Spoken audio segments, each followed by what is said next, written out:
Slip joints, once your grandpa's trusty pocket companion, now they're suddenly back in the spotlight. But why? In a world filled with titanium frame locks, fidget spinners disguised as knives, and wild locking mechanisms, it might seem strange that non locking two handed openers are back gaining traction again. Slip joints have been around for centuries. No locks, just spring tension. They're legal just about everywhere and have been carried by farmers, tradesmen, and presidents alike. So why should we step backward and carry one? Today I'm taking a look at three very different slip joints that represent the old, the new, and the in-between. The Rosecraft Appalachian Jack, the Kizer Pinch, and the Queen Cutlery Barlow. Together, they tell a story of a slip joint revival in 2025 and why you might want to carry one again. So why are slip joints back in 2025? Here's a few big reasons. Legal carry. No lock often means fewer restrictions, especially in big cities or while traveling internationally. 2. Non-threatening design. You can open a slip joint at the office and no one really bats an eye. These aren't crazy tactical, just old school, traditional, not very scary. Number 3, nostalgia. People are really into analog again. Vinyl, film photography, mechanical watches, and slip joints 100% fit that vibe. 4, refinement. Today's slip joints are better than ever. Let's look at how that evolution plays out.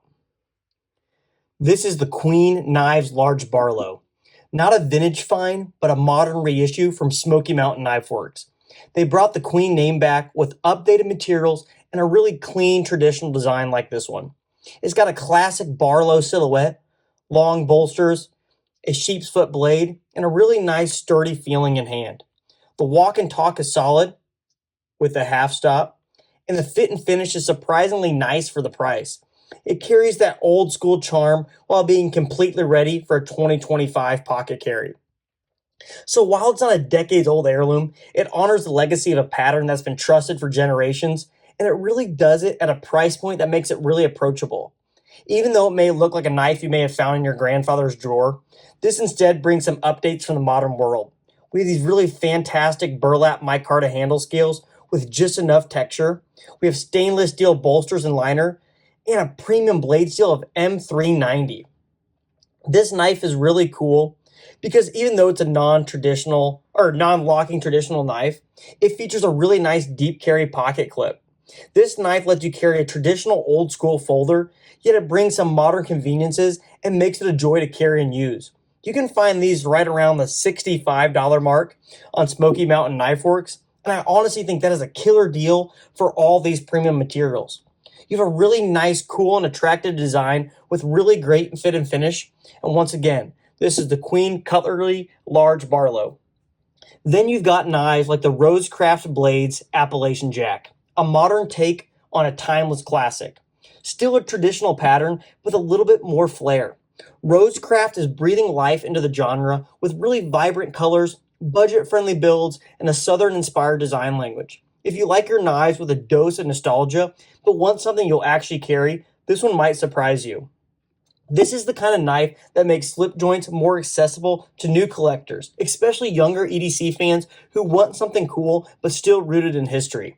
The Appalachian Jack is a traditional slip joint with a bold twist. It features a really sharp D2 drop point blade with a nail nick, and it rides on a smooth, non-locking action with a half stop. The handle, we have really beautiful black micarta scales over stainless steel liners with a really attractive shield inlay, giving it an old school feel without really looking dated. The blade steel is D2, so you're getting really solid edge retention and toughness. Blade length is just under 3 inches with an overall length of just under 8 inches. It's comfortable, mid-sized knife that disappears in your pocket and weighs just 3.3 ounces. In hand, it's fairly ergonomic. We have no hot spots, and the swell at the butt gives you a pretty good purchase even without a locking mechanism. This isn't your hard use folder, but for everyday light tasks such as opening boxes, peeling fruit, or just fidgeting, it gets the job done. The walk and talk, snappy. That half stop gives you confidence even though there's no lock. The Appalachian Jack walks the line between collectible and practical. It feels like something your grandpa might have actually carried, but just a little bit better. If you're into traditional patterns but want modern steel and a great value, this is definitely one to check out. I could honestly do without the small pry bar here at the end, but other than that, it's a really excellent offering around $40. Once again, the Rosecraft Blades Appalachian Jack. And then there's the Kizer Pinch, a modern gents folder with a classic slip joint vibe, with a couple surprises under the hood. If you're into low profile, non-threatening carry with real utility, this one's worth a look. The Pinch is a non-locking folder designed by Rolf Helbig, and it blends clean, modern lines with a rather minimalist look. The handle is canvas micarta over stainless steel liners, giving it a lightweight yet grippy feel. It's got a nice drop point style blade, and it's really nice for slicing, and has a really small front nail nick for opening.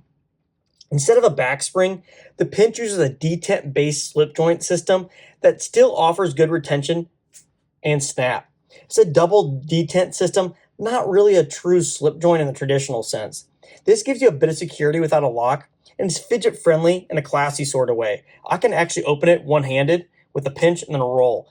Really nice lock, shuts pretty easily. It's great for an office or urban EDC carry, as it won't really scare anyone and you can still bust down a box or prep a quick snack. The blade is just a hair over 3 inches long, and it's made of N690 steel. That means solid corrosion resistance and pretty easy sharpening, which fits in the low maintenance style of this knife. Overall length is just under 3 inches open, and it weighs just under 3 ounces. In the pocket, it's like it's not even there. This comes with a really nice pocket clip. However, I grabbed this one secondhand off eBay, and it was unfortunately missing it. I instead drilled and expanded one of the screw holes for the pocket clip, and I was able to add this small lanyard. I think the lanyard absolutely changes the look of this knife, and this has quickly climbed to be one of my favorite carries at the moment. If you're into low-profile knives with real charm, the Pinch might earn a spot in your lineup. Here's the bottom line. Slip joints are coming back because they work. They're easy to carry, socially acceptable, and surprisingly capable for 90% of everyday tasks. Whether you're into traditional like the Queen Barlow, want a splash of personality like the Rosecraft, or just prefer really sleek and modern like the Kizer Pinch, there's a slip joint out there for your pocket. They're not just tools, they're time capsules, conversation starters, and a reminder that simple can still be satisfying. Let me know in the comments, do you carry a slip joint, or is it all frame locks and flippers in your rotation? Don't forget to like and subscribe if you're into knives, gear, and everyday carry. And hey, sometimes going back to the basics might just be the sharpest move. I'll catch you on the next one.